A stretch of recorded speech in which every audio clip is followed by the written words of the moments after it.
Hello दोस्तों, आप सबका स्वागत है एक बार फिर से एस्ट्रो गुरु चैनल पर। मैं आप सभी के लिए लेकर आया हूं टैरो विद कृष्ण में आज एक और सेशन। और आज के लिए जो टॉपिक है ये बहुत बढ़िया, बहुत यूनिक है। इस टॉपिक की रिक्वेस्ट किसी ने कुछ समय पहले कमेंट सेक्शन में, जो मेरा चैनल यूट्यूब पर है इसी पर की थी, एस्ट्रो गुरु चैनल पर।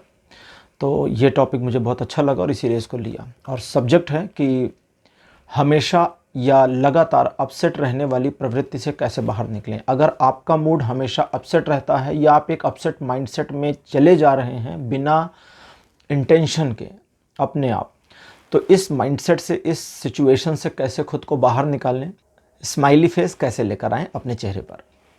तो यही विषय है जिस पर आज टैरो रीडिंग करूंगा और आपको बताऊंगा कि टैरो इस पर क्या कहते हैं और टैरो की और ओरेकल कार्ड्स की क्या गाइडेंस आपके लिए है। आज के विषय के लिए, आज की रीडिंग के लिए 3 पाइल्स को बनाया गया है जो आपकी स्क्रीन पर अब एक साथ दिखाई जा रही हैं। अक्सर माना जाता है कि जो लोग अपसेट रहते हैं वे बड़े सेल्फिश हो जाते हैं और हमेशा अपने बारे में ही सोचते रहने की वजह से अपसेट होते हैं और अपने मूड को कंट्रोल नहीं कर पाते। इसी वजह से टैरो कार्ड के सबसे गुस्सैले कार्ड्स को आज मैंने पाइल के सिंबॉलिक के रूप में इस्तेमाल किया है। 3 नाइट्स आपके सामने हैं। नाइट मतलब योद्धा। Night of sword pile number 1, night of pentacles pile number 2 और night of wands pile number 3। तीनों नाइट्स आपके सामने आपकी स्क्रीन पर एक साथ शो आउट किए जा रहे हैं। जो आपको ज़्यादा पसंद आए, अच्छा लगे या जिसके साथ एक फील जैसा आना शुरू हो जाए या आपको लगे कि इसे ही अपनी पाइल मानना चाहिए, उससे अपनी पाइल मानिए, ये आपके साथ रेजोनेट करेगी। ये जनरल रीडिंग है, टाइमलेस रीडिंग है। तो जनरल रीडिंग होने की वजह से 70 से 100% तक की रेजोनेशन हो सकती है। और टाइमलेस रीडिंग है तो आप जब से इसको देख रहे हैं ये वहीं से आपके साथ रेजोनेट करना शुरू करेगी। हर बार की तरह इस बार भी सभी पाइल्स के लिए टाइम स्टैम्प्स को डिस्क्रिप्शन में और कमेंट सेक्शन दोनों जगह पोस्ट कर दिया गया है। टाइम स्टैम्प पर क्लिक करके आप अपनी पाइल की रीडिंग पर डायरेक्टली पहुंच सकते हैं। पूरा वीडियो स्किप आउट हो जाएगा और फास्ट फॉरवर्ड होकर के आप अपनी पाइल पर पहुँच जाएंगे। टाइम स्टैम्प पर क्लिक कीजिए और आप अपनी पाइल पर।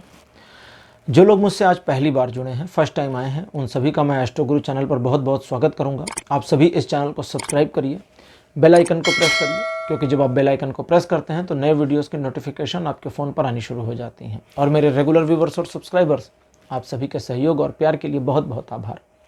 आगे बढ़ने से पहले आपको बता दूं कि मैं एक प्रोफेशनल एस्ट्रोलॉजर, एक प्रोफेशनल टैरो रीडर भी हूं। तो आपकी स्क्रीन के ऊपर ये नंबर जो आ रहा है, इसके ऊपर आप संपर्क कर सकते हैं। ये व्हाट्सएप नंबर है। इस पर आपको कॉल नहीं करना है, इस पर केवल मैसेज करिए, फ़ोन मत करिए, सिर्फ मैसेज करिए। मैसेज टाइप करके लिखिए। मैसेज के थ्रू सारी इन्फॉर्मेशन मेरी टीम मेंबर आपको प्रोवाइड करेगी और आपकी हेल्प करेगी मेरे साथ आपके सेशन को बुक करने में। तो चलिए आज की रीडिंग को शुरू करते हैं और आपकी पाइल्स में मिलते हैं।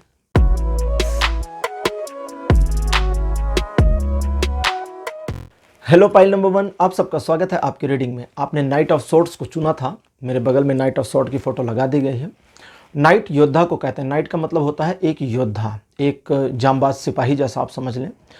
कुछ मामलों में इनको युवराज भी कहते हैं। जो हमारे यहाँ पर युवराज का पद है उसी को नाइट समझ लीजिए। ये थोड़ा गुस्सैले होते हैं, बड़े सेल्फिश होते हैं और अपने टारगेट को हर कीमत पर हासिल करने की कोशिश करते हैं। इनके गुस्सैले स्वभाव की वजह से आज इनको मैंने पाइल के रूप में चुना है। चलिए आपके लिए रीडिंग शुरू करते हैं और देखते हैं कि हमेशा अपसेट रहने वाली प्रवृत्ति अगर गलती से आप में आ रही है, आ गई है या धीरे धीरे ये बढ़ रही है तो इसका क्या निदान हो सकता है और आपको क्या करना चाहिए। कार्ड नंबर 1 आपके लिए night of cups. Second position पर आपके लिए मेरे पास 2 of swords. Card number 3 night of swords. तो नाइट ऑफ सॉर्ड यहाँ और नाइट ऑफ सॉर्ड यहाँ, दोनों तरफ आ गए। Card number 4 the world. और लास्ट कार्ड आपके लिए अपीयर हुआ है द एम्परर। तो युवराज तो थे ही, महाराज भी आ गए। पाइल नंबर 1, जैसा कि आप जानते हैं कि पिछले कुछ समय से कुछ मामलों में आप ऐसे इंसान तो नहीं थे, ये तो सीधी सी बात है। और आपको भी पता है कि आप ऐसे गुस्सा करने वाले इंसान नहीं थे कि जिसको अचानक ही गुस्सा आ जाए या हमेशा माइंडसेट अपसेट रहे, ऐसे इंसान नहीं थे। लेकिन पिछले कुछ समय से लगातार ये चीज़ें चल रही हैं और ये चीज़ें मोस्टली तब से चल रही हैं जब से आपने ये देखना शुरू किया है या ये फील करना शुरू किया है कि प्रायः आपके काम बनते बनते बिगड़ जाते हैं, लोग आपको धोखा दे जाते हैं, आप दुविधाग्रस्त होकर अक्सर गलत वाला ही चुनाव कर लेते हैं। जैसे वो कहते हैं ना, ब्रेड में मक्खन लगा रहे हैं, और गिरा तो जो निराशावादी होते हैं वो कहते हैं कि वो मक्खन वाला ही नीचे गिरेगा, और अगर मक्खन वाला साइड ऊपर आ जाए तो निराशावादियों का क्या कहना होता है उस मामले पर? कहते हैं देख, मैं मक्खन भी गलत साइड में लगा रहा था। मतलब हर तरफ से निराशा को ही लेना। तो खैर, आप उस तरह के निराशावादी नहीं हैं, लेकिन जब उम्मीदें टूटती हैं तो निराशा से इनकार नहीं किया जा सकता, और उस निराशा से बचने के लिए कुछ कर नहीं सकते। थोड़ा सेल्फिश होने की भी कोशिश करते हैं कई बार की। आपको मैं सेल्फिश नहीं कहूँगा, क्योंकि आप उस तरह के इंसान न थे, ना हैं और ना आगे रहेंगे। हालांकि अभी आपका ईगो बढ़ रहा है, अभी गुस्सा भी बढ़ रहा है, पहले से तो खैर डबल से ज़्यादा हो गया है, लेकिन फिर भी आप इस बदलाव को पॉजिटिव वे में लेके जा सकते हैं अगर चाहें तो।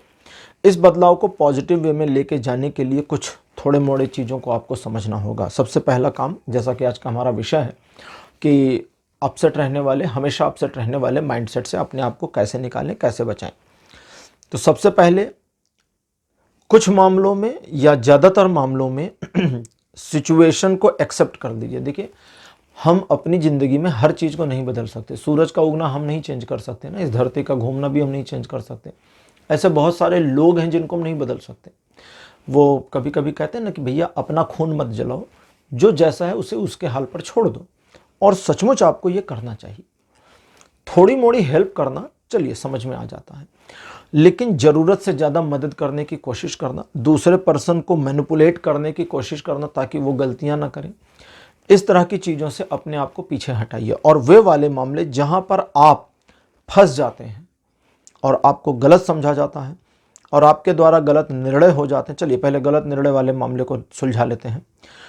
जब आप अपने बारे में सोचते सोचते थोड़ा सा, जैसा कि आपका नेचर रहा है, सॉफ्ट हार्टेड पर्सन हो जाते हैं, और जैसा कि आपने देखा होगा कि अपने बारे में सोचते सोचते आप दूसरों के बारे में भी सोचने लगते हैं, और उनके जीवन में गड़बड़ ना हो जाए या उनका नुकसान ना हो जाए इसकी परवाह करते हैं, और वहीं पर वो डिसीजन गलत होता है। तो उस डिसीजन की गलती एक्चुअली ना उसकी वजह से है ना आपकी वजह से है, वो इस वजह से है क्योंकि आपने एक डिसीजन लिया, उसको बाय आउट किया और दूसरा डिसीजन चूज कर लिया। थोड़ा सा समझिएगा, यहाँ मामला वो नहीं है कि जैसे आपको क्या दूसरों के बारे में नहीं सोचना चाहिए, हाँ सोचना चाहिए क्योंकि आप उस चीज़ को बदल नहीं सकते। क्या आपको अपने बारे में नहीं सोचना चाहिए? तो बिल्कुल अपने बारे में सोचना चाहिए, क्योंकि ये आपका पहला और परम कर्तव्य है। तो क्या आपके निर्णय इस तरह से मैनिपुलेट हो जाते हैं या गलत होते हैं? देखिए, सबसे बड़ी समस्या ये है कि जब आप पहला डिसीजन अपने बारे में सोच कर लेते हैं तो वो अक्सर सही होता है, और जब आप सोसाइटी, लोग, फैमिली, रिश्तेदार, दोस्त, इनको सबको सोचना शुरू करते हैं ना कि अच्छा बुरा, तब गड़बड़ हो जाता है। आप डिसीजन को बदल देते हैं, तो उसको मत करिए। एक चीज़ को ध्यान रखिए, हो सकता है शुरुआत में लोग आपको सेल्फिश कहें, तो ठीक है भाई, सेल्फिश होना हमारा कर्तव्य है। हमारा पहला काम क्या है? अपने लिए सांस लेना।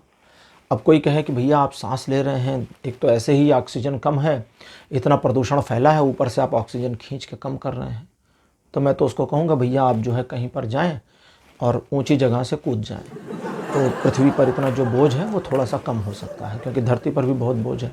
सच में मैं तो ऐसे कहूँगा अगर कोई इस तरह से कहे तो। तो कुल मिलाकर देखिए, हम सभी को पहले अपने बारे में ही प्रायोरिटी पर सोचना है। अगर कभी फायर ड्रिल वगैरह के बारे में आपने ट्रेनिंग ली हो, फायर ड्रिल जैसे आग से बचाव के या पानी में डूबने से बचाव के जो मामले होते हैं, उनमें जो पहला अध्याय, पहला पाठ सिखाया जाता है आपको, वो यही होता है कि पहले खुद को बचाइए। हवाई जहाज़ में भी जब वो ऑक्सीजन मास्क के बारे में बता रहे होते हैं तो कहते हैं कि जब वो ऑक्सीजन का मास्क नीचे गिरेगा खट से, तो सबसे पहले अपने बांधिएगा, बाद में दूसरे को, ठीक है? क्योंकि कई लोग दूसरों को बांधने के चक्कर में खुद निपट चुके हैं, उनका टाटा बाय बाय हो गया इस दुनिया से। क्यों? क्योंकि दूसरों की मदद कर रहे थे।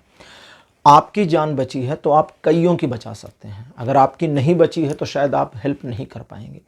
अगर आग से आप पहले बाहर आते हैं और बाहर आकर के फायर ब्रिगेड की जो गाड़ी है उसको बता देते हैं कि भैया देखो ये ऐसा ऐसा सीन है, यहाँ लगी है, वहाँ बचा है, इतने इतने लोग फंसे हैं, तो वो उस हिसाब से स्ट्रेटजी बना सकते हैं। सोचिएगा कभी ऐसा। तो आपको अपने बारे में प्रायोरिटी पर सोचना चाहिए, और अपने अंदर एक परिवर्तन आ रहा है, अगर आप ध्यान दें तो एक परिवर्तन चल रहा है, और इस परिवर्तन को चलने दीजिए। कुछ लोग आपको रूड समझते हैं, समझने दीजिए। कुछ लोग आपको एक ऐसा इंसान समझते हैं जो दूसरों की परवाह कम कर रहा है, तो समझने दीजिए। कुछ लोग अगर आपको ये समझते हैं कि उनकी प्रॉब्लम के बावजूद आप अपनी ज़िंदगी में खुश हैं या नहीं, इस पर ही आपका फोकस है, तो पहला फोकस आपका यही होना चाहिए। क्योंकि एक खुश इंसान, एक सुखी व्यक्ति ही दूसरे को सुखी कर सकता है। एक बार भगवान बुद्ध के पास एक व्यक्ति गया, उसने कहा कि भगवान मुझे आपकी शरण में आना है, आपके संघ में शामिल होना है। बुद्ध ने कहा क्यों, क्या हो गया? उसने कहा मेरे जीवन में भगवान मैंने कभी सुख नहीं देखा, मैं बहुत दुखी रहता हूँ, हर कोई मुझे धोखा देता है, और इसलिए जब आपका यहाँ पर पदार्पण हुआ तो मैंने सोचा कि मेरी तरह कितने दुखी लोग होंगे, तो मैं सबकी मदद करना चाहता हूँ, इस दुनिया में सुख लाना चाहता हूँ, इसलिए मैं आपके साथ आना चाहता हूँ। तो बुद्ध ने कहा घर जाओ, तुम दुखी हो, अपना दुख दूर करो, दुनिया का दुख दूर करने की ज़रूरत नहीं है, तुम्हें ज़रूरत नहीं दुनिया का दुख दूर करने की, पहले अपना दुख दूर कर लो। अच्छा, यहाँ भगवान बुद्ध की बात कर रहा हूँ तो एक मज़ेदार चीज़ बताता हूँ। अभी कुछ दिनों पहले दिल्ली में एक फंक्शन हुआ था जिसमें कुछ बौद्ध धर्म के लोगों ने एक नारा वारा लगाया था कि हम राम को ईश्वर नहीं मानेंगे, कृष्ण को ईश्वर नहीं मानेंगे, और दुनिया भर की चीज़ें। उसके ऊपर मैं कुछ इस पर नहीं कह रहा हूँ, उनका बिल्कुल फ्रीडम है, वो दिन भर ये नारा लगाएं दिन भर एक स्टेडियम बुक कर लें और दिन भर नारा लगाएं, मेरा कोई प्रॉब्लम नहीं है। I don't have any problem, ना सनातन इसमें कोई समस्या करता है। आप बिल्कुल भगवान को नकार सकते हैं, कायदे से नकार करके भी सनातनी हो सकते हैं। और आपके नकारने में, अगर ईश्वर को नकारने में अगर वजन है, तो आप महर्षि के लेवल तक जा सकते हैं। जाबाली एक नास्तिक ऋषि थे, चारवाक एक नास्तिक ऋषि थे, और दोनों महर्षि के रूप में प्रतिष्ठित हैं सनातन में। उस पर किसी एक का मैंने कमेंट सुना था वीडियो में कि बौद्ध धर्म तो नास्तिक है, नास्तिकता को फैलाता है, इसलिए ये ऐसा कर रहे थे। देखिए, बौद्ध धर्म नास्तिक नहीं है, बुद्ध नास्तिक थे, वो एक अलग बात है। बौद्ध धर्म नास्तिक नहीं, बौद्ध धर्म बहुत आस्तिक है। सारे बौद्ध भगवान बुद्ध की पूजा करते हैं, सारे बौद्ध, बुद्ध धर्म को मानने वाले सारे लोग भगवान बुद्ध को ही भगवान मानते हैं कि वे ही ईश्वर हैं। तो बुद्ध धर्म नास्तिक नहीं है। भगवान बुद्ध ईश्वर को नकारते थे, नास्तिक थे। तो वे भी हमारे लिए पूज्य हैं, क्योंकि आचार्य चारवाक हमारे लिए पूज्य हैं, आचार्य जाबाली मतलब महर्षि जाबाली भी हमारे लिए पूज्य हैं, तो वे भी पूज्य हैं। सांख्य दर्शन का नाम आपने सुना होगा, सांख्य को मानने वाले ईश्वर को नहीं मानते। ओरेकल कार्ड्स, सबसे पहला आपके लिए अपीयर हुआ है भक्ति, सेकंड पोजीशन पर आपके लिए अपीयर हुआ है कृष्ण, श्री कृष्ण, थर्ड पोजीशन पर आपके लिए माता धूमावती, जो 10 महाविद्या में से एक हैं। 10 महाविद्या में 10 देवियां हैं, जिनके ऊपर मैंने 10 अलग अलग वीडियोस बनाए हैं। अगर आप उन वीडियोस को देखना चाहते हैं तो उसका लिंक नीचे डिस्क्रिप्शन में दिया है, देख सकते हैं। अगला कार्ड मेरे पास अपीयर हुआ है समाधि, और लास्ट कार्ड अपीयर हुआ है, दिस वन इज सहस्रार। सहस्रार हमारे क्राउन चक्र को बोलते हैं, जो हमारा 7वां चक्र होता है। तो पाइल नंबर 1 ओरेकल कार्ड्स हमारे पास आ चुके हैं। अब चलिए समझते हैं कि आपको करना क्या चाहिए। सबसे पहला काम, आपको अपने आप में एक स्थिरता लेकर आनी है। इस चीज़ को समझिए, आप अपसेट नहीं रहते, आपका मुंह बना हुआ नहीं बोलने में बड़ा बुरा लगता है, फिर से, आप अपसेट नहीं रहते, आपका मुंह बना हुआ नहीं रहता, आपकी भाव भंगिमा ऐसी ही नहीं हो गई है, ना आप ऐसे ही थे, बल्कि ऐसे ही इसलिए हो रहे हैं क्योंकि हलचल बहुत है, जल्दबाजी। धूमावती कहती हैं कि जल्दबाजी बहुत है। इस जल्दबाजी को अगर नियंत्रित नहीं किया गया तो ये जल्दबाजी विनाश करेगी। ये जल्दबाजी आपकी समस्या को क्रिएट करती चली जाएगी और क्रिएट होती चली जाएगी। माता धूमावती का कार्ड यही बता रहा है। श्री कृष्ण और भक्ति, 2-3 चीज़ें समझें। सबसे पहला, जैसा मैं अभी आपको कह रहा था कि अपने बारे में प्रायोरिटी से सोचें और अपने आप को प्रसन्न रखने की कोशिश करें। कोई नाराज है तो रहने दीजिए। हम किसी दूसरे की खुशी में कई बार अपनी खुशी खोज रहे होते हैं, लेकिन अगर हमारी खुशी गुम हो जाए तो हमारा कर्तव्य है पहले हम अपना सुख खोजें, अपनी खुशी को खोज लें। अगर हम खुश हैं, हमारा फेस स्माइली है, तो हम दूसरे को मुस्कुराहट दे सकते हैं। एक दुखी इंसान दूसरे को दुखी करेगा, एक सुखी इंसान दूसरे को सुखी कर सकता है। लेकिन आपने वो कोट सुने होंगे, फेसबुक पे, इंस्टाग्राम पे आते हैं कि दूसरों को हंसाने वाले अक्सर अंदर से टूटे हुए होते हैं। अंदर की टूट मैच्योरिटी को पैदा करती है और वो मैच्योरिटी उसे उस प्रॉब्लम में हंसने को एक मोटिव दे देती है। वो उस प्रॉब्लम को अब एक अलग वे में देखना शुरू करता है। वो पर्सन जो अंदर से टूटता है वो एक अलग तरह से देखना शुरू करता है, और जब अलग तरह से आप किसी चीज़ को देखें तो हास्य का जन्म हो जाता है। हास्य क्या है? आपके सोचने के आपका जो सोचना है, आप एक वे में सोच रहे हैं, उस पर सडनली विराम लग जाए और कुछ का कुछ आ जाए तो हास्य पैदा हो जाता है। जैसे अब इसको कैसे समझो, सिंपल समझो। एक बार एक कोर्ट केस चल रहा था, तो एक महिला के ऊपर केस था कि उसने अपने पति को कुर्सी से मारा था। मैंने ये एक जोक है, मैंने कई बार कई लोगों को सुना है, कभी कभी कुछ लोग हंसते कुछ लोग नहीं हंसते हैं। तो उसने उसको कुर्सी से मारा था। तो जज साहब बैठे थे, उनको बताया गया कि सर इन्होंने अपने हस्बैंड को कुर्सी से मारा और जोर की चोट लगी उनको, इसीलिए इनके हस्बैंड ने इनके ऊपर केस कर दिया है डोमेस्टिक वायलेंस का।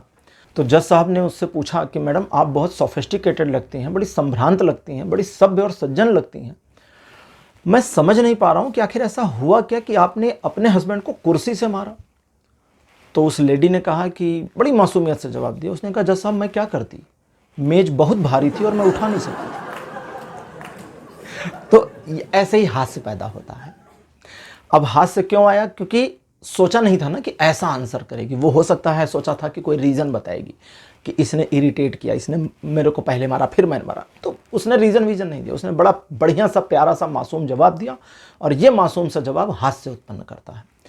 तो आप अपने जीवन में पहले तो एक थोड़ा सा संतुलन लेकर के आएं, जहां जल्दबाजी से बचें। जब आप जल्दबाजी से बचेंगे तो आप चीज़ों को अलग ढंग से ऑब्जर्व कर पाएंगे, और आपका अलग ढंग से ऑब्जर्व करना सिचुएशन को लाइट करने में मदद कर देगा। और कृष्ण कहते हैं कि जब सिचुएशन हल्की हो जाती है तब तुम्हें मालूम होगा कि इस पूरे मामले को दिल से लगाने की ज़रूरत ही नहीं थी, और जब इसमें ज़रूरत नहीं थी तो एक ऐसा स्पंदन, एक ऐसी तरंग, एक ऐसी वाइब्रेशन क्रिएट होगी एनर्जीज की, जो आपको शांति के वातावरण में डाल देगी। शांति का वातावरण, शांति का वातावरण मतलब आपके दिमाग में उस चीज़ के लिए क्रोध आना या क्षोभ आना नहीं होगा, बल्कि आप अपने आप को शांत फील करेंगे, और उस शांति में एक मुस्कुराहट आ सकती है, एक स्माइल चेहरे पर आ सकती है। ये स्माइल कुछ मामलों में हास्यास्पद, कुछ मामलों में पीड़ादायक भी होगी। पीड़ादायक उस मामले में होगी जहां आप कंपैशनेट होंगे। कंपैशन अपने साथ भी हो सकता है और दूसरे के साथ भी। मेरी ही किसी सिचुएशन पर आपने कुछ ऐसा कहा जिसने मुझे अंदर तक गहरी पीड़ा दी, तो मैं मुस्कुरा भी सकता हूं कि अच्छा ठीक है, आप मेरे बारे में इतना छोटा भी सोच सकते हैं, ये जानकर दुख हुआ, गहरा दुख हुआ। तो ये पीड़ा एक मुस्कुराहट देगी। दूसरे के दिल में दुख हुआ, दूसरा एक सफरिंग सिचुएशन में आ गया, ये एक अलग कंपैशन रेट है। इस वाले सिचुएशन में वो पर्सन प्रॉब्लम में तो है, लेकिन उस प्रॉब्लम को सिचुएशन की अंडरस्टैंडिंग नहीं हो रही, बिकॉज वो सिचुएशन को नहीं समझ रहा या नहीं समझ रही। इस वजह से उसे जो तकलीफ हो रही है, ये एक हास्य पैदा करेगा। अभी मैंने बताया था ना कुर्सी और मेज वाला मामला। तो इस वाले हास्य में एक स्माइल आएगी, लेकिन ये पीड़ा से युक्त स्माइल होगी। अगर कोई आपको जानता होगा, देखेगा, तो आपकी स्माइल को समझ सकता है कि इस स्माइल के पीछे एक पीड़ा छुपी हुई है, एक दर्द छुपा है, लेकिन वो रूडनेस नहीं होगी, वो अपसेटनेस नहीं होगी। और धीरे धीरे इस चीज़ को अगर आप कंटिन्यू करते हैं, जैसा भी आपको बताया, तो आप अपने अंदर एक परिवर्तन देखेंगे। परिवर्तन ये कि आपका माइंड आपको सिचुएशंस में अपसेट कर देने की बजाय सिचुएशंस के सॉल्यूशन खोजने में लगा देगा, और ज़्यादातर मामलों में आप मुस्कुराहट के साथ काम करेंगे, आपका फेस स्माइली रहेगा, आप अंदर से स्थिरता महसूस करेंगे। भले स्पंदन बाहर का कितना भी हो, बाहर कितना भी वोलाटाइलनेस मची हो, लेकिन अंदर का भाव एक शांत रहेगा। और अगर अंदर का एक स्थिरता भाव शांत हो गया, तो आप अपने आप को कई मामलों में कई लेवल ऊपर महसूस करेंगे। और यही आज की रीडिंग का मर्म है। तो इस चीज़ को करें और अपने जीवन में बदलाव को लाएं। फाइल नंबर 1 आपके लिए रीडिंग यहीं पर कंप्लीट होती है। आज की रीडिंग आपको कैसी लगी, अपने एक्सपीरियंस, अपने अनुभव कमेंट सेक्शन में लिखना मत भूलिएगा। इस वीडियो को लाइक करिए, शेयर करिए और चैनल को सब्सक्राइब करना मत भूलिए। अगले वीडियो में आपसे ज़रूर मिलूँगा। Bye bye.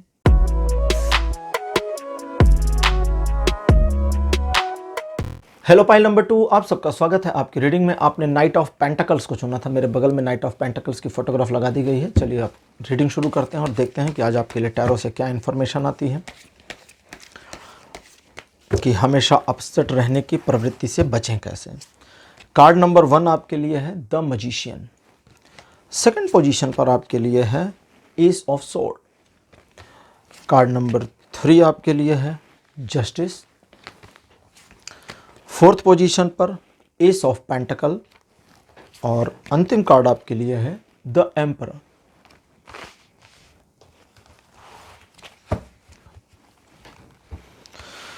पाइल नंबर 2, जैसा कि आप जानते हैं कि लगातार अपसेट रहना आप चाहते तो नहीं हैं, लेकिन सिचुएशन सराउंडिंग्स ऐसी हो जाती हैं जहां पर न्याय और अन्याय के फांसे में आप फंस जाते हैं। जब आपको लगता है कि चीज़ें अन्यायपूर्ण ढंग से मुड़ रही हैं और आप कितनी भी कोशिश करते हैं चीज़ों को सही रखने की, लोगों को मैनिपुलेट करने की, खुद को जस्टिफाई करने की, लेकिन वही वाला मामला आता है कि लोग गलत ही समझ लेते हैं, तो दुख हो जाता है। ये दुख ईगो भी पैदा कर रहा है, ये दुख अवसाद भी पैदा कर रहा है, ये दुख एक ऐसी एंजाइटी फीलिंग को भी ला रहा है जो आपके माइंड को अपसेट करती है। हालांकि आप हर समय अपसेट नहीं रहते। पाइल नंबर 2 में जो लोग हैं हर समय अपसेट नहीं रहते, लेकिन जब अपसेट होते हैं तो बुरी तरह हो जाते हैं, फिर समझाए नहीं समझते। इस वाले पूरे मामले को हैंडल करना पड़ेगा आपको। नहीं करेंगे तो आने वाले समय में, जैसा आपने कभी कभी देखा होगा ना, कुछ लोगों को ऐसा मुंह बना होता है, चेहरा से नीचे हो जाता है, तो वो जो अपसेट वाला स्माइली का फेस होता है वो बिल्कुल उनके चेहरे पर फिक्स हो जाता है, तो वो वाला बन जाएगा। तो चाहते हैं कि वो वाला ना बने, तो ध्यान से समझिए क्या करना है। सबसे पहली चीज़ समझिए, ईगो बुरी चीज़ नहीं है। मैं कभी कभी चीज़ों को ना बड़े अलग ढंग से भी समझता हूँ।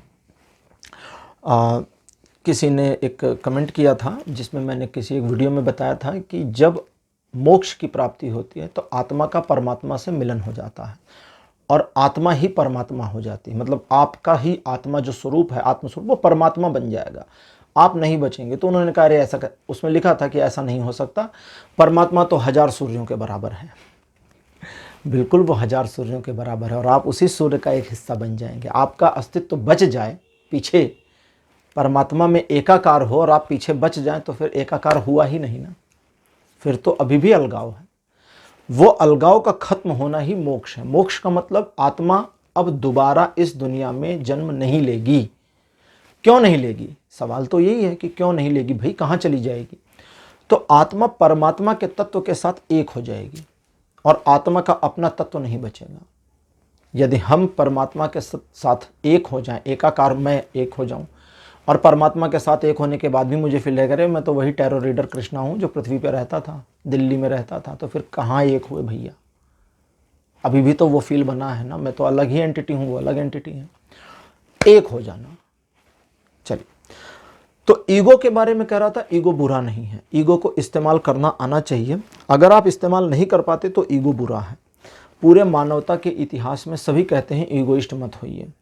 कृष्ण ने भी कहा है अहंकार नहीं करना चाहिए, और कृष्ण से ज़्यादा अहंकारपूर्ण बातें किसी ने की भी नहीं है। भगवान कृष्ण ने गीता में मैं और सिर्फ मैं की बातें कही कि मैं ही एकादश रुद्र हूँ, मैं ही 12 आदित्य हूँ, मैं ही 49 मरुत हूँ, सब उन्होंने कहा। तो मैं ही हूँ सब कुछ। क्यों कहा है? क्योंकि उन्होंने कहा मैं ही ईश्वर हूँ। और जब मैंने अगर आपने मेरे दूसरे चैनल को सब्सक्राइब नहीं किया तो उसे सब्सक्राइब करें, उसका लिंक डिस्क्रिप्शन में है। उपनिषद की व्याख्या के दौरान भी मैंने ये बात कही है, ईशावास्य उपनिषद में मैंने ये बात कही है, उसका लिंक वीडियो का नीचे डिस्क्रिप्शन में दे रहे हैं कि ईश्वर इस दुनिया को कहीं से लेकर नहीं आए। कोई शॉपिंग सेंटर नहीं था कि भैया जरा एक पीस मेरे को यूनिवर्स दे देना या सृष्टि दे देना, नहीं। ईश्वर ने स्वयं से ही निकाला है इस दुनिया को, स्वयं से ही। जब कोई चीज स्वयं से ही आएगी तो स्वयं का ही पार्ट होगी। इसीलिए सनातन कहता है कण कण में भगवान है, कण कण में ईश्वर है, हर एक एटम ईश्वर ही है, क्योंकि वो आया तो ईश्वर से ही है ना। अलग थोड़ी ना है कि ईश्वर अलग हैं, उन्होंने कहीं से उठाई और कहा चलो जी अब ये वाले मटेरियल से दुनिया बनाता है, ऐसा तो हुआ नहीं होगा। और अगर कहीं और से उठाया तो वो वाला मटेरियल कौन लेकर आया भैया? फिर तो जिसने वो मटेरियल लाया वही ईश्वर हुआ, तुम तो हुई ही नहीं। तो कुल मिलाकर के समझें इस चीज को। तो ईगो के बारे में बात कर रहे थे, विषय से भटके नहीं। ईशावास्योपनिषद के लिंक दे दिए हैं नीचे डिस्क्रिप्शन में, उसको देख लीजिएगा, वहां पर मैंने पूरी डिटेल में समझाया है सब कुछ। तो ईगो बुरा नहीं है, बस उसको सही ढंग से इस्तेमाल करना है। ईगो वाले मामले को हम पकड़ कर रखते हैं। पहले 2-3 चीज़ें और समझ लें। दूसरे की लाइफ को ठीक करने की कोशिशें बंद कर दीजिए, वो आपके फैमिली मेम्बर्स ही क्यों ना हो। अगर आप उनको इन्फ्लुएंस कर रहे हैं और वे आपके इन्फ्लुएंसन में आते हैं या आने का दिखावा करते हैं, लेकिन बात को मान नहीं रहे और लगातार अपने आप को परेशान कर रहे हैं या ऐसी गलतियां कर रहे हैं जो उनको नहीं करनी चाहिए, तो छोड़ दीजिए थोड़े समय के लिए। तब तक के लिए छोड़िए जब तक कि वो गड्ढे में ना गिर जाए। नुकसान हो तो होने दीजिए, कुछ मामलों में होने भी देना चाहिए, लेकिन उन मामलों में बिल्कुल नुकसान नहीं होने देना है। यहाँ पर रेजिस्टेंस भी आ रहा है, जहाँ पर अभी वे माइनर हैं और रिस्पॉन्सिबिलिटी आपकी बनी है। मतलब अगर आपके बच्चे हैं और उनके साथ ही उलझ गए हैं और लगातार उनके बिहेवियर से अपसेट हो रहे हैं और वे अभी माइनर हैं, एडल्ट नहीं हैं, तो बिल्कुल आपको अपना प्रेशर भी बनाए रखना है, गुस्सा भी बनाए रखना है, दबदबा भी बनाए रखना है और ईगो भी बनाए रखना है वहाँ पर। अदरवाइज वो कोई भी हो, आपका भाई हो, बहन हो, माँ हो, पिता हो, हाँ मैं ऐसे ही कह रहा हूँ, माँ हो, पिता हो। सनातन में माता और पिता के लिए बड़ा सम्मान दिया गया है, लेकिन अगर वे गलत हैं तो नहीं, अगर वे गलत हैं तो नहीं। हमारे यहाँ प्रहलाद का भी उदाहरण है जिन्होंने पिताजी की कोई बात नहीं मानी थी, और भगवान राम का भी उदाहरण है जिन्होंने कोई बात टाली भी नहीं थी। हम दोनों को ही मानते हैं, दोनों को ही हम बराबर सम्मान देते हैं एक तरह से। हालांकि प्रहलाद भगवान के अवतार नहीं थे इसलिए उनकी पूजा नहीं की जाती, लेकिन सम्मान पूरा है। तो वहाँ पर आपको थोड़ा सा रेजिस्टेंस रखना है। अदरवाइज छोड़िए उन चीज़ों को, उन दोस्तों को, उन रिलेटिव्स को, उन फैमिली मेम्बर्स को, और उनको करने दीजिए गलतियाँ। और जब वे गलतियाँ करें और रिटर्न हो जाएं, जब रिटर्न है तो अब आपको एक चीज़ नहीं करना, उन्हें ध्यान नहीं दिलाना कि भाई आपने मेरी बात नहीं मानी, देखिए अब कितना नुकसान हो गया, क्योंकि ये चीज़ उसके ईगो को हर्ट कर देगी। उन्होंने आपसे कहा कि मेरा नुकसान हुआ और मैं आपकी बात को नहीं माना, आगे मैं आपकी बात को मानूंगा। उनको बोलिए ठीक है बिल्कुल, आई विल हेल्प यू। आपने पहले मेरी हेल्प क्यों नहीं करी? उनको बोलिए मुझे लगा कि आपको शायद नहीं चाहिए, या आप खुद कैपेबल हैं, या आपको मेरी बात बुरी लग रही थी तो मैंने थोड़ा सा अपने को पीछे कर लिया था। मेरा ऐसा कोई इंटेंशन नहीं था कि आपका लॉस हो, ये तो सडन है, बाई चांस है, हो गया, मुझे भी दुख है, बस बात खत्म। ज़्यादा ज्ञान गंगा देने की ज़रूरत नहीं। अब ईगो की बात करते हैं। वे वाले मामले जहां आपको पता है कि झुकने से आपका आत्मसम्मान टूट जाएगा, जहां पर झुक जाने से आत्मसम्मान टूट जाएगा, और जहां पर आप बिल्कुल अपने पॉइंट पर सही हैं और सामने वाला बिल्कुल गलत, वहां आपको झुकना नहीं है, अपने ईगो को ऊपर और हाई पर रखना है। लेकिन अब उनके साथ क्लैश मोड में नहीं आना है। ईगो को अपने हाई पर रख लिया, हो गया, लेकिन क्लैशिंग मोड में नहीं जाना है। जब आप क्लैशिंग मोड में नहीं आते हैं, यानी क्लैश मतलब झगड़ालू मोड में नहीं आते हैं, उस मोड से हट जाते हैं, तो अपने ईगो और अपनी सेल्फ रिस्पेक्ट के हाई लेवल पर होने के बावजूद उसके लिए एक करुणा का भाव आ जाता है, और यही करुणा का भाव आपको अपसेट होने से बचा सकता है। एक करुण व्यक्ति दुखी हो सकता है, लेकिन उसका जो दुख है वो दिल से आएगा, चेहरे से नहीं आएगा। और जो ये अपसेट है ना, ये वर्ड, ये हमारे फेस पर दिखाई देता है कि right now we are upset, अभी हम नाराज हैं। तो वो जो नाराज है वाली प्रवृत्ति है, उसी से आपको निकलना है। बस अंदर जो नाराजगी है उसमें कोई समस्या नहीं है, अंदर आप नाराज हो सकते हैं, अंदर की नाराजगी परेशान नहीं करती। नाराजगी जो हमारे ऊपर होती है वो परेशान करती है। जैसे गुस्सा करने को मैं कभी मना नहीं करता हूँ, मैं कहता हूँ ठीक है गुस्सा करिए, अच्छी बात है, गुस्सा बुरी चीज़ थोड़ी ना है। क्यों? क्योंकि गुस्से में आपने अगर ध्यान दिया हो तो हाई लेवल एनर्जी जनरेट हो जाती है, आपकी बॉडी हिल जाती है, शेक कर जाते हैं आप। कभी कभी गुस्से में लोग इतनी भारी चीज़ उठा लेते हैं जिसको नॉर्मली ना उठा पाए, अलमारी को यूं धक्का मार देते हैं, एक हाथ से 2 फीट दूर उधर चली जाती है। और अभी उनसे नॉर्मली कह दीजिए कि ज़रा ये अलमारी पकड़ो, इधर खिसकानी है, तो 3 लोग चाहिए। तो ये एनर्जी है, उस एनर्जी को ट्रांसफॉर्म करने की कोशिश भी करिए गुस्सा खत्म होने के तुरंत बाद। गुस्से में रहते हैं तब तो नहीं पता चलेगा कि भाई हमें भी गुस्से में है, क्योंकि भी गुस्सा है, मूड खराब है, चिल्ला रहे हैं, ठीक है होने दीजिए। जब वो चिल्ला चिल्ली शांत हो जाए उसके तुरंत बाद फील करिए आपकी बॉडी में वो एनर्जी भी वाइब्रेट हो रही होती है, और उसे कहीं लगाइए। कोई किताब पढ़ डालिए, कोई काम कर डालिए, घर की सफाई कर डालिए, कपड़े धुल डालिए, कुछ भी कर डालिए, उस एनर्जी को निकलने दीजिए, निकलने की जगह बनाइए। नहीं निकालेंगे तो वो अंदर बैठेगी, अंदर बैठेगी तो दिमाग में ब्लॉकेज बनाएगी, ब्लॉकेज बनाएगी तो फिर बाद में अगर आपने मैनेज नहीं किया और कुछ चीज़ों में गलतियां लगातार करते रहे तो साइकेट्रिक काउंसिल की ज़रूरत पड़ेगी। अब देखते हैं ओरेकल कार्ड्स आपके लिए क्या बताते हैं। पहला कार्ड आपके लिए अपीयर हुआ है, यह है मणिपुर। सेकंड पोजीशन पर आपके लिए है संतोष। थर्ड नंबर पर है सत्य। कार्ड नंबर 4 आपके लिए है सहस्रार। और लास्ट कार्ड आपके लिए अपीयर हुआ है, दिस वन इज आत्मन। आत्मन का कार्ड यहाँ सबसे पहले इंफॉर्मेशन देता हुआ वो ये कि आपको अपने आप में रहना है और अपने आपे से अपने आप को बाहर नहीं करना। दूसरे के लिए अपने आपे से आप बाहर हो जाते हैं, उससे कोई लेना देना नहीं है। यहाँ पर समझ गए? गुस्सा करते हैं, ज़ोर से चिल्लाते हैं, कुछ चीज़ें उठाकर पटक देते हैं, उसको नहीं कह रहा हूँ। अपने आपे से बाहर नहीं होना, अपने आप के लिए का मतलब आप अपने ऊपर नाराज़गी ना निकालें, बस इतना ध्यान रखना है। इस एक चीज़ को पहले मैनेज करना है और उसके बाद में आपको सिर्फ मामले में शांत, जैसा मैंने भी बताया ना कि गलतियां करते हैं तो करने दीजिए। संतोष का कार्ड अपीयर हुआ है। संतोष का मतलब कंप्रोमाइज नहीं होता।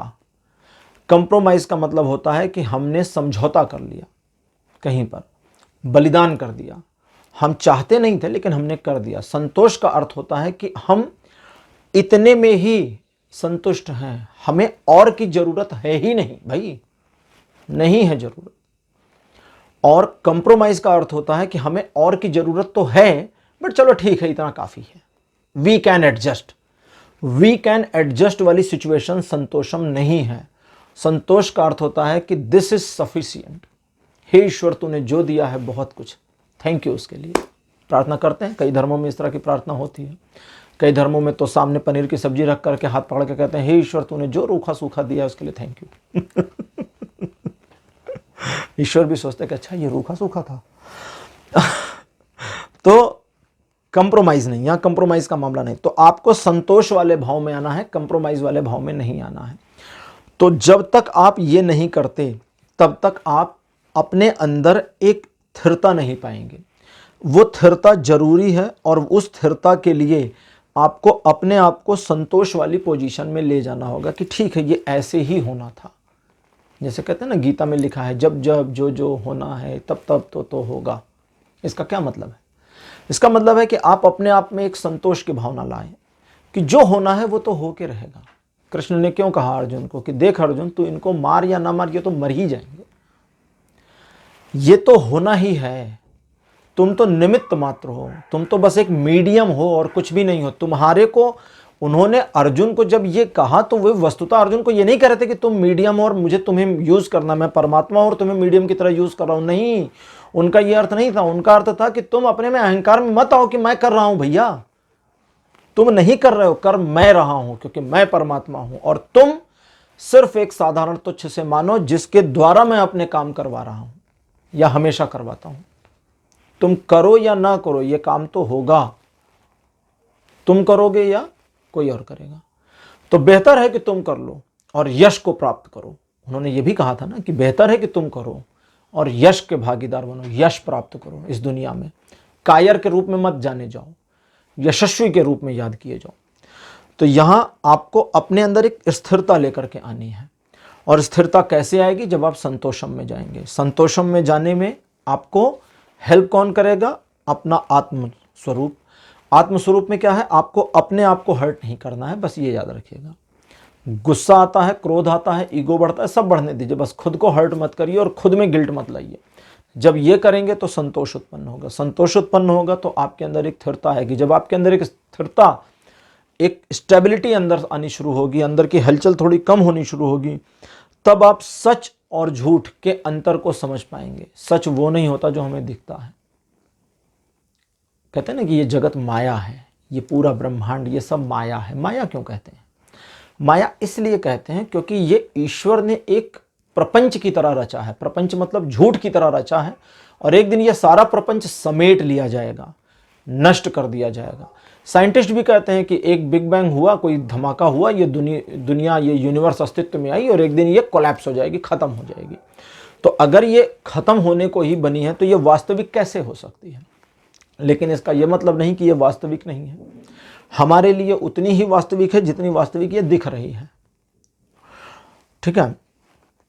तो यहां पर जब आपको सत्यता का अनुभव होगा तो उस अनुभव को आप समझा नहीं सकते, लेकिन आप फील में आ जाएंगे और वो फील आपको इतनी स्थिरता तो दे ही देगा कि आपके अंदर एंजाइटी फीलिंग बननी बंद हो जाए, वो नकारात्मकता खत्म हो जाए। ये अपने आप हो जाएगा, बस इतना करिए, अगला तो अपने आप होगा। ससुराल का कार्ड कहता कहता करना ही नहीं है कुछ, बस इतना साधिए और वो सधा। जैसे ही साधते हैं वो सधा, और आपके अंदर का जो अपसेटनेस है वो खत्म हो जाएगा। आपके अंदर का वो क्रोध, वो गुस्सा, वो क्षोभ जो चेहरे को बिगाड़ रहा है, जब अपसेट होता है ना तो मूड बिगड़ जाता है और वो चेहरे पर दिखता है, तो वो बिगड़ना चेहरे का बंद हो जाएगा। माइंड में जो डिस्टरबेंस बनेगी या उस काम के प्रति जो एक निगेटिविटी बनेगी, उसे आप सापेक्षता से अनुभव कर सकते हैं, लेकिन वो आपको हर्ट नहीं करेगी। और जब हर्ट नहीं करेगी तो हमेशा अपसेट रहने वाली प्रवृत्ति से बाहर हो जाएंगे। पाइल नंबर 2, ये थी आपकी आज की रीडिंग। आज की रीडिंग आपको कैसी लगी, अपने अनुभव, अपने एक्सपीरियंस कमेंट सेक्शन में जरूर बताएं। इस वीडियो को लाइक करिए, शेयर करिए और चैनल को सब्सक्राइब करना मत भूलिएगा। अगले वीडियो में आपसे फिर मिलूंगा। Bye bye.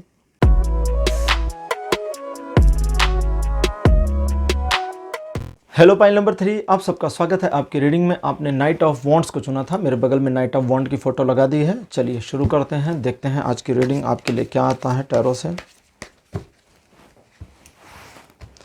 कार्ड नंबर 1 आपके लिए है 2 ऑफ पेंटिकल्स। सेकंड पोजीशन पर आपके लिए 10 ऑफ कप्स। थर्ड नंबर पे night of sword. Fourth position पे 6 ऑफ कप्स। और आपके लिए लास्ट में जो कार्ड अपेयर हुआ है ये है क्वीन ऑफ पेंटिकल। तो आपके लिए 5 कार्ड आए हैं। ज़्यादा मुश्किल पाइल नंबर 3 आपके लिए नहीं है, बहुत आसान है। अगर आप अपने आप में अपसेट रहते हैं या इस प्रवृत्ति में चले गए हैं या लगातार इस प्रवृत्ति में जा रहे हैं, इसका शिकार हो रहे हैं, तो आपके लिए काफ़ी आसान होने वाला है यहाँ से खुद को बाहर निकालना। 2-4 चीज़ें आपको समझनी है। सबसे पहला, आपके अंदर एक बहुत अच्छी बात है, एक्चुअली 2 अच्छी बात हैं, एक गंदी एक अच्छी बात है। पहली गंदी बात यह है कि आप बड़े स्वार्थी किस्म के इंसान हैं जो दूसरों की बिल्कुल परवाह नहीं करते। और अच्छी बात यह है कि अपने उस स्वार्थी वाले नेचर के साथ आप कंटिन्यू नहीं रह पाते और आपका शेयरिंग केयरिंग वाला नेचर ना आपके ऊपर हावी हो जाता है। वर्तमान में इस चीज़ को आप देख भी रहे होंगे, पिछले कुछ समय से आप सोच भी रहे होंगे कि मुझे अपना सोचना चाहिए, अपना सोचना चाहिए, अपना सोचना चाहिए, लेकिन दूसरों के लिए सोचना बंद नहीं हो रहा, बंद नहीं हो रहा, बंद नहीं हो रहा। लड़ना बंद कर दीजिए। आपके अंदर कोई कमी नहीं है, परेशान नहीं हो। आप काफ़ी ज़्यादा अच्छे पर्सन हैं और परिवार और अपनों का ख्याल रखने वाले इंसान हैं। परिवार में और अपनों के साथ खुशियां खोजने वाले इंसान हैं। लेकिन समस्या तब होती है जब आप द्विपक्षीय मामलों में शिकार हो जाएं, लोगों के, सिचुएशन के या अपने मन के, अपने दिमाग से भी कभी कभी होता है ना, 2 सिचुएशन में हम उलझ जाते हैं कि अब क्या करें क्या करें क्या करें। लेकिन आपने अगर ध्यान दिया हो तो आप 2 मामलों को लगभग इत्मीनान से हैंडल कर ले जाते हैं। तो थोड़ा अपने ऊपर और कैपेबल, अपनी जो कैपेबिलिटी है, आपकी जो कैपेबिलिटी है उस पर रिलाय करना होगा, थोड़ा भरोसा करना होगा। कुछ चीज़ों को समझें। देखिए, यहाँ दूसरों की मदद करने, हेल्प करने, दूसरों के बारे में सोचने से प्रॉब्लम नहीं है। प्रॉब्लम तो तब होती है, देखिए कभी कभी होता है ना कि जैसे कहते हैं आपके पास है तो बांट कर खाइए, लेकिन अगर दूसरा अपनी गलतियों से परेशान है तो कभी कभी शांत होकर देखना भी चाहिए। क्योंकि हो सकता है उसके जीवन में, विधि विधान में ये हो कि इतनी गलतियों के बाद वो सही रास्ते पर आ जाएगा और आपने उसके उस पूरे सेटअप को बिगाड़ दिया, विधि के विधान के पूरे पैटर्न को तोड़ दिया, गलत कर दिया। इसलिए कभी कभी हमेशा मदद नहीं करनी चाहिए, थोड़ा रुकिए। एक कहावत है ना कि मदद उनकी करनी चाहिए जो अपनी मदद को तैयार हो। अगर कोई व्यक्ति ऊपर उठने के लिए प्रयास कर रहा है तो नीचे से उसको सहारा दीजिए कि चल भाई, चले जाओ ऊपर, आगे बढ़ो। लेकिन कोई व्यक्ति अगर अपने आप को गड्ढे में डाल रहा है और आप वहां उसकी मदद करें तो 2 मामला हो सकता है। सबसे पहला, आपकी हेल्प से जल्दी जा सकता है नीचे, और दूसरा, आप उसको जबरदस्ती गड्ढे में जाने से खींचना है। अगर वो अपनी मर्जी से जा रहा है और जबरदस्ती आपने खींचा उसको, तो जाहिर सी बात है आपसे झगड़ा हो जाएगा। और अगर आपने हेल्प करी तो आपको गिल्ट हो जाएगी कि भाई मेरी वजह से ये जल्दी गड्ढे में चला गया। तो दोनों ही मामले आपके पक्ष में नहीं है। वहां पर आपको इंतजार करना चाहिए। अगर वो खुद गड्ढे में कूदता है तो निकालिए, हेल्प हो गई। इंतजार करिए, थोड़ा रुकिए, जल्दबाजी हमेशा नुकसान देगी। अच्छा, दूसरे, अगर आपको फ्यूचर की प्लानिंग करनी है तो पहले अपने बारे में करिए, दूसरे के बारे में मत करिए। दूसरे का भविष्य क्या होगा इसकी चिंता ना करिए, पहले मेरा भविष्य क्या होगा मैं इसकी चिंता करूं। अगर मैं सक्षम हूं तो मैं कईयों की मदद कर सकता हूं, और अगर मैं ही अक्षम हूं तो मैं किसी की मदद कैसे करूं। मैं यहाँ आपको ये नहीं कह रहा हूँ आपको सेल्फिश रहना है या नहीं रहना, आपके अंदर दोनों क्वालिटीज़ हैं, और ये दोनों क्वालिटीज़ को टाइमली इस्तेमाल करना सीख लीजिए। और अगर ये सीख गए तो बस इतने से ही चीज़ें बदल जाएंगी। आपका माइंडसेट अपसेट नहीं होगा। आप अपसेट माइंड के इंसान नहीं हैं, आप सोच में चले जाते हैं, आप गहरी सोच में चले जाते हैं, और उस सोच में आप ये सोचते हैं कि अरे मेरी क्या गलती थी भाई, मैं तो मदद ही कर रही थी, मैं तो हेल्प ही कर रहा था, मैंने तो इनके अच्छे के लिए ही सोचा था। अब दूसरे को ये पता ही नहीं होता कि आप उसके अच्छे के लिए सोच रहे हैं। कभी कभी रुकना बहुत ज़रूरी होता है, और ये न रुकना ही आपको समस्या में घेर देता है। दूसरे लोगों का परसेप्शन, दूसरे लोगों का माइंडसेट आपको लेकर निगेटिव होता है। लोग कई बार ये भी सोचते हैं कि शायद आप अपने फ़ायदे के लिए ये सब कर रहे हैं, और ये वाली सिचुएशन और हर्टिंग हो जाती है क्योंकि आपने अपने फ़ायदे के लिए तो किया नहीं। तो यहाँ आपको अपने आप को और ज़्यादा ओवर हर्ट होने से बचाना है, इस चीज़ को ध्यान रखिए। अब लेते हैं ओरेकल कार्ड आज के, और देखते हैं कि ओरेकल कार्ड्स में ओरेकल योगिक पाथ आपके लिए क्या इन्फॉर्मेशन देते हैं।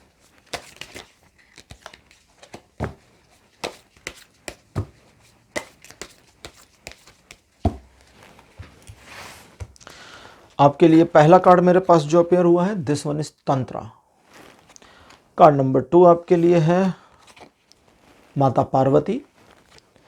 सेकंड पोजीशन पर आपके लिए जो कार्ड है, this one is Tejas. Sorry, third number पर जो कार्ड है, this one is Tejas. Fourth position पर आपके लिए है तामस, और आपके लिए जो अंतिम कार्ड मेरे पास बचा है, दिस वन इज वाता। वात, वात, पित्त, कफ, ये तीन हमारे शरीर की अवस्थाएं होती हैं, और तीनों के अप्स एंड डाउन्स हमें परेशान करते हैं। वात कम हो जाए तो समस्या, बढ़ जाए तो गैस की प्रॉब्लम, कम हो जाए तो कॉन्स्टिपेशन वाली प्रॉब्लम हो जाती, फिर फंस जाता है पेट, निकल नहीं पाता, साफ नहीं हो पाता। बढ़ जाए तो गैस की प्रॉब्लम, फिर गैस निकलने में दिक्कत हो जाती, कई सारी चीज़ें होती हैं। चलिए एक एक करके समझते हैं। तंत्र का कार्ड मेरे पास अपीयर हुआ है। तंत्र के बारे में मैंने कई वीडियोस में अपने बोला भी है, कई बार बताया भी है कि तंत्र विशुद्ध विज्ञान का स्वरूप है, एकदम साइंटिफिक चीज़ है।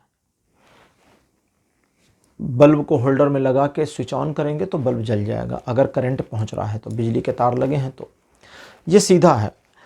सुबह सूर्य को उगना है, धरती सूर्य का चक्कर लगाती, इसमें कोई अगर मगर नहीं है, कोई अगर मगर नहीं है ना, ये एकदम कांस्टेंट है, लगातार है और सुनिश्चित है। जैसे पानी को गर्म करिए तो उबलेगा, उबलेगा तो भाप बनेगा। इसमें कोई जादू नहीं, कोई विज्ञान नहीं है, ये वैज्ञानिक तथ्य हैं। तो तंत्र ऐसे ही हैं, और तंत्र में सबसे पहले अगर किसी का विकास किया जाता है तो वो है अपना। कई बार आपने सुना होगा कि तांत्रिक बड़े खतरनाक से होते हैं। उनको खतरनाक कहने के पीछे की जो पहली वजह रही थी पुराने समय में, वो ये कि तांत्रिक अपने उत्थान के लिए पहले काम कर रहा होता था, उसे समाज के उत्थान की इतनी चिंता नहीं थी, इसलिए तांत्रिक हाइड होते थे, गुफाओं में रहते थे, छिप कर रहते थे। छिप कर मतलब हमारे लिए छिप कर, वे अपने लिए, उन्हें हमारी ज़रूरत नहीं थी, इसलिए वो एक ऐसी दुनिया में रहते थे, एक उन्होंने एक ऐसा तांत्रिक समाज बना रखा था जिसका नॉर्मल समाज से कोई लेना देना नहीं था। क्योंकि कई तांत्रिक रिचुअल आपकी समझ में नहीं आएंगे। वो शमशान में बैठ के तपस्या कर रहा है, शमशान में बैठ के यज्ञ आहुतियाँ कर रहा है, लाशों के बीच में बैठा हुआ, आपकी समझ में नहीं आएगा। भभूत शरीर पर लगा रखी, आपकी समझ में नहीं आएगा, क्योंकि उनकी जो प्रक्रिया है वो सबसे पहले अपने आप को उस लेवल पर पहुंचाने की है जिस लेवल पर एक्सट्रीम पहुंचना चाहिए या पहुंचा जा सकता है, और वे अपने उत्थान को करने में ही सफल हो जाएं, बस यही उनका पहला मोटो होता है। इसलिए अभी भी कई ऐसे तांत्रिक हैं जो अपने आप को एक सर्टेन लेवल पर पहुंचा चुके हैं, लेकिन वे हमारे समाज के सामने नहीं आते हैं, उन्हें ज़रूरत नहीं है। ये बिल्कुल वही वाला मामला है जैसे बुद्ध ने कहा था। राजा ने पूछा प्रसेनजित ने एक बार बुद्ध से कि क्या किसी शिष्य को ज्ञान मिला जो आपको ज्ञान मिला है? राजा का कौतूहल था कि ये तो परम ज्ञान को प्राप्त हो गए, 10,000 से ज़्यादा शिष्य बना लिए, किसी को ज्ञान व्यान मिला कि नहीं, सब ऐसे ही घूम रहे पीछे पीछे। तो कौतूहल में राजा ने पूछा, तो बुद्ध ने बड़े शांत भाव से उत्तर दिया, कहा कई हजार को, कई हजार को, एक दो को नहीं, 100 को नहीं है, कई हजार शिष्य। इन 10,000 से अधिक में कई हजार मेरे बराबर के ज्ञानी हैं। जिस पोजीशन पर मैं उसी पोजीशन पर हूँ, कोई अंतर नहीं मुझ में और इनमें, मेरे ज्ञान और इनके ज्ञान में। तो राजा ने कहा फिर कोई बोलता क्यों नहीं, हमें पता क्यों नहीं? बुद्ध ने कहा इनको कोई जानेगा भी नहीं, इनका नाम भी नहीं नोट किया जाएगा इतिहास में, दर्ज ही नहीं होंगे ये तो बस तथागत हो गए। तथागत का क्या अर्थ? बुद्ध को तथागत कहते हैं। बुद्ध ने तथागत शब्द का इस्तेमाल पहली बार किया था और बुद्ध ने कहा ये तथागत हो गए हैं। तथागत का मतलब जैसे आए थे वैसे चले जाएंगे। हवा आई और चली गई, पीछे कोई निशान नहीं, कुछ नहीं छूटा, पीछे कुछ बचाया ही नहीं है। इतना भी नहीं बचाया कि आत्मा पुनर्जन्म ले सके। तथागत आए और गए, गए तो गए, अब नहीं आएंगे, अब कोई जन्म नहीं होगा। तो प्रसेनजित ने फिर पूरी कर दूं चीज़ों को ना, प्रसेनजित ने कहा फिर क्या फ़ायदा इस ज्ञान का? बुद्ध ने कहा तुम्हारे लिए फ़ायदा नहीं है क्योंकि तुम अज्ञानी हो। परम ज्ञान मिलने के बाद इनके लिए यश, सम्मान, नाम, शोहरत, इतिहास में नाम आना, ये सब तुच्छ बातें हैं। इनका कोई वैल्यू नहीं है, कोई मतलब नहीं है इनके लिए। अगर इसका मतलब अभी भी इनके लिए बचा हो तो फिर ज्ञान प्राप्त ही कहाँ हुआ? फिर तो ये अंधी दौड़ में हो गए ना समाज की, सोसाइटी की।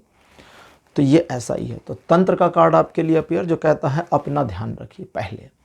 अगर आप अपना ध्यान नहीं रखेंगे तो अपने आप को साध नहीं पाएंगे, अपने आप को संतुलित नहीं रख पाएंगे, और अगर आप स्वयं को संतुलित नहीं रख पाएंगे तो वो सत्य आपके सम्मुख, आपके सामने प्रकट नहीं होगा जो होना चाहिए। पार्वती माता का अगला कार्ड जो बड़ी जिज्ञासु हैं।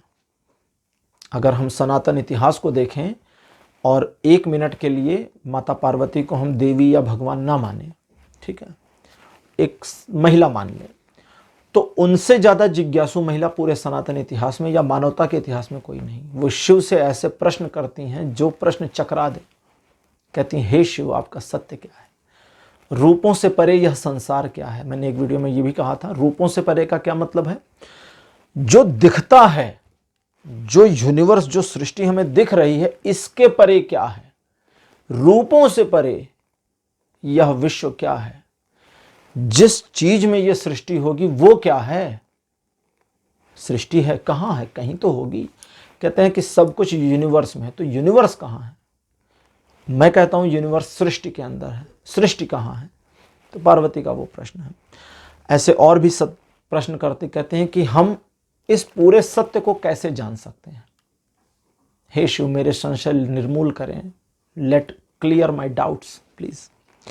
तो यहां पार्वती माता का कार्ड जो कहती हैं कि जब तुम अपने आप में स्थिरता लाते हो या अपने आप के प्रति सजग और एकाग्र होते हो, तब एक उत्सुकता का भाव जगता है, और यह उत्सुकता का भाव राग और द्वेष से परे हो, तभी आपके अंदर वो हलचल नहीं होगी जो हो जाती है अक्सर।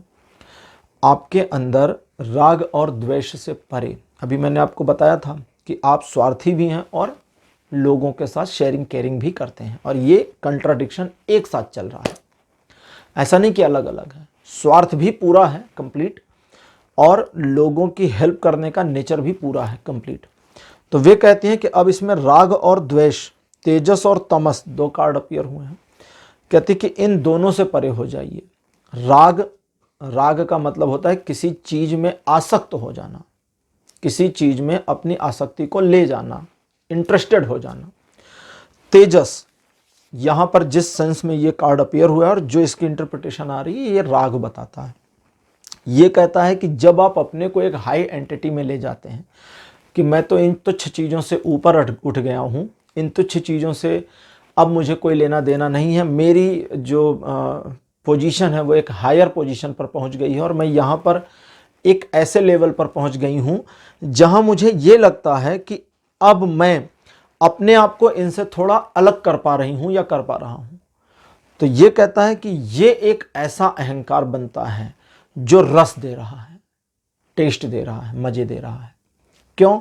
क्योंकि जब हम स्वयं को ऊपर के लेवल पर फील करते हैं, सेलिब्रिटी जैसा फील कर जाते हैं, या एक ऐसी एंटिटी में फील कर जाते हैं कि हमारा जो माइंडसेट है वो थोड़ा हायर है और लोगों का थोड़ा डाउन है, तो ये हमें एक रस देने लगता है और यहीं राग उत्पन्न होता है। अब आते हैं तामस पे। अपने अंदर कमियां और दूसरों के अंदर कमियां, और इन कमियों की वजह से खुद में गिल्ट लेकर के आना। कई बार दूसरों के अंदर की कमियों का भी जिम्मा हम ले लेते हैं और अपना वाला तो रहता ही है। तो ये द्वेष उत्पन्न करता है, ईर्ष्या, एक ईर्ष्या का भाव उत्पन्न करता है। और ईर्ष्या का मतलब होता है जेलिसी। कभी कभी जेलिसी खुद से भी हो जाती है और कभी कभी दूसरों से होती है और कभी कभी सिचुएशन से जेलिसी हो जाती है। सुना होगा ना, लोग कहते I hate my job. Job कोई इंसान थोड़ी ना है यार। I hate this organisation. Organisation कई लोग मिलकर चला रहे होते हैं। कहते हैं ना कि आई हेट दैट कंट्री। वो कंट्री तो जमीन का एक टुकड़ा जैसा हुआ, ठीक है, और उसे चलाने वाले कुछ लोग हैं, कुछ लोगों की मेंटेलिटी है, उस वजह से वी हेट दैट कंट्री। तो यहाँ जलन की भावना आती है। जलन का मतलब जरूरी नहीं है कि हम उसकी सफलता से जलें, कभी कभी हम उसके डाउनग्रेडनेस से भी जल जाते हैं। जलन का मतलब जो हमें जलन का अनुभव दे, एक ऐसा फील दे जिस फील को हम नहीं लेना चाहते हैं, वो होती है जलन। तो राग और द्वेष से उठ जाएं ऊपर। तो मतलब ये कहते हैं कि तब तुम राग द्वेष से ऊपर उठ जाओगे, और जब ऊपर उठोगे तो अपने अंदर उस स्थिरता के भाव को प्राप्त करोगे। वो स्थिरता एक ऐसी शक्ति के रूप में होगी जिसमें हलचल होना या ना होना दोनों तुम्हारे पे डिपेंड करेगा।